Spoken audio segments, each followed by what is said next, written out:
पे ही मैं आपको एक कहानी सुनाऊंगी। पहले बहुत समय प्राचीन समय में एक आश्रम हुआ करता था, जैसे पहले चलती थी गुरु दीक्षा, गुरु दक्षिणा, ये सब चलते थे। वहाँ पे शिष्य को गुरु अपना संस्कार देते थे, शिक्षा देते थे। गुरु ऐसे करते करते समय व्यतीत होता गया, गुरु ने शिक्षा दिया, बच्चों को संस्कारित करते रहे। एक समय ऐसा आया जब गुरु को ऐसा महसूस हुआ कि अब मुझे अपना ये कार्य आरंभ कर अपने छात्रों को, इसी शिष्य को चुनकर हमें अपना जो संचालन में करना उन्हें दे देना चाहिए। तो वो ऐसा करके उन्होंने अपने दो शिष्यों को बुलाया। उन दोनों शिष्यों से ये कहा कि मैंने अभी तक जितनी शिक्षा दी थी उन सभी में से तुम दो शिष्य ऐसे हो जिसे मैं चुना मेरे मापदंडों पर तुम सभी खरे उतरते हो। तो अब मैं ऐसा करूँगा कि मैं आप दोनों को एक पोटी दूंगा, और वो मैं अभी मेरा समय आ गया है कि मैं हिमालय पर रहूँगा और वही मैं अपने ईश्वर को मैं प्राप्ति की खोज में मैं जाऊँगा। तो मैं तुम दोनों को दो पोटी देता हूँ। उन्होंने दो, और ये पोटी देते समय ये कहा कि मैं जो पोटी दूंगा अगर मैं वापस आ जाता हूँ, मैं हो सकता है आऊँ भी, हो सकता है नहीं भी आऊँ। तो उन्होंने अपनी पोटी उन दोनों शिष्यों में हाथ में दी। शिष्यों ने पहले सोचा कि मुझे दे क्या रहे हैं। जब उन्होंने पोटी दी तो पोटी देने से मैं कहा कि ये मुट्ठी भर नहीं हो। उन्होंने कहा कि ये जैसा मैं तुमको दे रहा हूँ पोटी, मुझे वैसा ही वापस चाहिए, और पोटी देगी।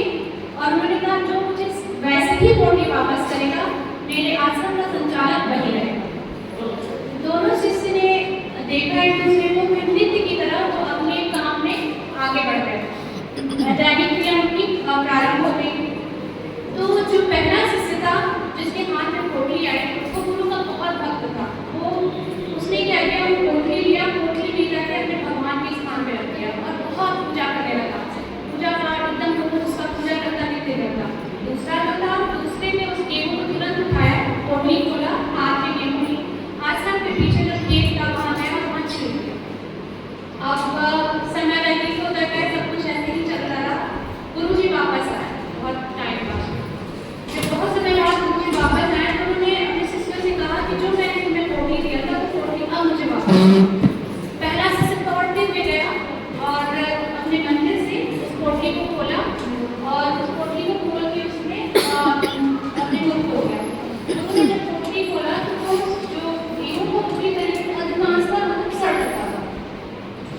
अब गुरु जी ने दूसरे शिष्य से कहा कि अब मुझे तुम अपनी पोटली खोलो। शिष्य ने कहा माफी चाहूँगा, लेकिन गुरु जी मैं आपको कुछ दिखाना चाहता हूँ। वो आश्रम के पीछे ले गया और सिर्फ वहाँ दिखाया उसने। तो गुरु जी ने कहा ये क्या है? तो उसने कहा गुरु जी आपने जो मुझे गेहूँ दिया था उस गेहूँ को मैंने यहाँ छीटा, उसके बाद उससे जो हुआ फिर उससे मैंने तो उसका जो परिणाम है ये, मतलब उसका लहलहाते हुए खेत।